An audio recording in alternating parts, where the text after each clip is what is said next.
are back. I'm very excited to have on the Goldstein on Gelt Show, Joel Kranc, who is the author of a book called Retirement Planning in 8 Steps, The Brief Guide to Lifelong Financial Freedom. And I like the title of Joel's book because I like things that are made a little bit simple rather than complicated, because people love to make financial planning complicated. Joel, have you found in your life as a writer and journalist that sometimes people take what could be simple and make it very complicated? Absolutely. Something like retirement, financial planning is always very daunting to people. It's when it comes to money matters and what they don't have versus what they do have. I think people will think things and do things that perhaps are overcomplicated. So let's keep it. Let's go for some of the simple things. Day number 1, someone's listening to the Goldstein on Gelt Show and says, hey, that guy Kranc sounds pretty smart. What's the first thing he should do when he's beginning to think about retirement? So I've thought a little bit about this. It's really a very personal question. Everyone is quite different in terms of their circumstances. Do they have big or small mortgages? Do they have child obligations? Do they have savings at work, savings that are personal accounts? It's very a personal question about what they should do. But overall, generally, they do need to decide what retirement means to them specifically. So, for example, does it mean things like, I no longer want to work, or I want to work part-time, but I want to volunteer, or perhaps I want to travel? These are the kinds of things people think about when they start thinking about retirement. So they have to do a couple of things. They have to look at their personal situations, what they're involved with, what they're dealing with and their obligations, but also what it means to them and what they hope for themselves and their family in the future. Mm-hmm. So you're saying it's not just, you can't generalize and say for everyone, well, I'm going to stop working and then I'm going to be free, because the question is what you do with that freedom? That's right. And everybody's freedom looks different, and everybody, in order to reach that goal, has different obligations to meet, or they have knowledge that they can use or not use that is specific to them. Let's talk a little bit about the obligations, because these days a lot of people have either children or parents who are not doing so well financially, and they do feel an obligation, and the obligation to help others in the family sometimes really impairs a person's ability to retire. What would you suggest when someone says, wow, should I help my kids out or retire? It's a good question, but again, it's personal. I think everyone's situation will help them answer that question. That you have to start with looking at your own situation. Do I have the financial means to both retire and, say, help my children? Or do I have the financial means to only do one or the other? And if I want to do one or the other, what are the goals, the tools, the investment vehicles I need to get to that particular situation?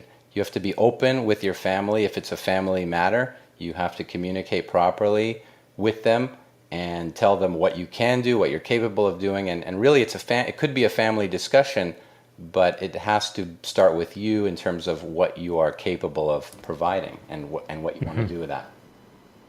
So how ready do you suppose that most people are, in general, for retirement when the time comes? The short answer to that is not very ready. And if you don't mind, I'll just throw a few statistics at you to highlight that. About 2 years ago, the U.S. Federal Reserve put out a study on retirement readiness. The numbers showed that about 38% of the people surveyed said they would work as long as they possibly could, or that they have no intention of retiring. So that's a pretty stark number, that 38% just are going to keep working no matter what. 31% of non-retirees said they have no retirement or savings for pension at all. And a quarter of those people are 45 or older. So middle-aged, nearing retirement, have no savings whatsoever. Also, less than half of the people that even have savings or some kind of pension plan are not even confident that they have the ability to make the right investment decisions or investment choices for retirement savings. So with all those numbers and stats and things, to say that people are not very ready, even if they've started saving, they don't know what to do with those savings. And as the generations get older, as the workforce gets older, it only becomes a more dire situation for those people. All right. On that optimistic note, let me just note we are speaking with Joel Kranc, who's the author of Retirement Planning in 8 Easy Steps. Perhaps you've also seen him. He's written for CNN and Institutional Investor Magazine, as well as other periodicals, both in the United States and in Canada, where actually Joel is based now. But believe it or not, people retire in Canada too. One of the things you mentioned is that people talk about working longer. One of the things I've heard is that people often expect that they will work longer, but then as soon as they hit 65 or 67, all of a sudden that motivation begins to cease, which could lead to a real problem. Have you seen real changes in work habits in the way people are relating to their retirement? If you think back to the ways in which our parents or grandparents worked and the types of jobs they had and the companies that they worked for, they would work 1, maybe 2 jobs at most. They would stay in the same company or same work for about 25 to 30 years. At the end of that cycle, they often had what's called a defined benefit pension plan, and that helped them in their retirement. So 1 job, 1 retirement plan. If they had some personal savings and some government assistance, those 3 elements are often called the 3-legged stool of retirement, which I can explain if you want to get into.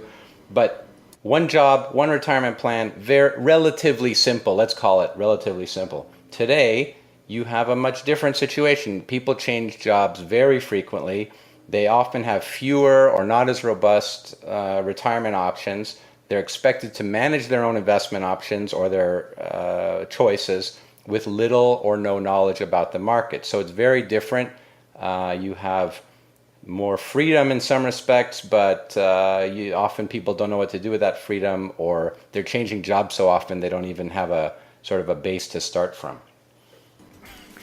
Wow. Okay. So there are some steps people can take to plan for retirement, and the title of your book says there are 8 of them. I don't know if we'll have time to go through all of them, but could you get us going on the 8 basic steps for planning for retirement? Certainly, and I'm certainly not trying to paint such a bleak picture, but it's important to be realistic about finance and what people know about it and how they have to deal with it. So just to throw that out. Some of the steps include things like when you start, you need to assess your needs. And this is more of it's less strategy and more kind of dreaming and thinking about what you want. And you look at your goals and your desires and you kind of match them realistically against what finances you have. It's just an assessment. It's not a strategy. It's not a plan. And that's where you should start.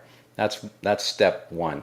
The next step, sort of logically, is okay, you've matched up what your goals are, what your dreams are, you look at your finances. Now you need to build an investment plan. So that's the step 2, building that plan, thinking about kind of a budget, if you will, and consider really where in your career you are and how much maybe catching up you need to do in your retirement savings, or start from scratch if you haven't started at all, and really look at sort of how you determine your needs and your investments going forward.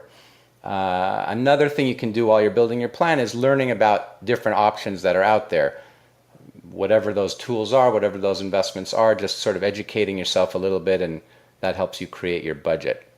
A third step that builds on that one is to invest wisely. So you've assessed your needs, you've built a plan, now you need to invest those funds.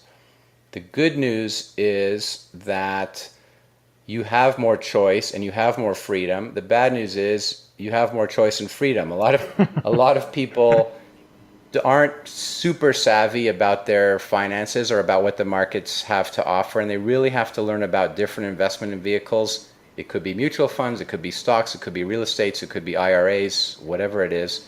You really have to learn how to use those tools to generate wealth in your own portfolio. So that's the invest wisely step. I can keep going if you like. No, I think, well, I'll tell you, that's the step. Let's pause there, or maybe we'll even stop there and just invite people to buy a copy of the book to learn the next 4. Absolutely. But I think that investing wisely, there are a lot of choices, not only in what to invest, but realizing what your own limitations are. Now, maybe I'm biased because I am an investment advisor, but often I'll tell people that there are many types of investment advisors. Some of them work with clients who are do-it-yourselfers, and so you go and you meet with someone like a certified financial planner who just gets you on track, and then you go take care of it on your own. And on the far other end of the spectrum are money managers who handle everything for you. And I think that it's important to be a wise investor. there are pros and cons to each of these models, but you have to find the model that fits who you are. Going back, I guess, originally, Joel, to what you said about really understanding what your goals and what your needs are, right, to make sure that you don't listen to some radio show guest who says, this is the way to buy stocks or funds, and then you think you know it all and you manage your money. That's not, I think, investing wisely. Right, and I think knowing what you don't know is as important as knowing what you know. If you're honest with yourself and you say, look, I don't have the capacity to manage this or make the right decision, you have to be honest about that and hopefully find the right person that can make or help you make those decisions for you.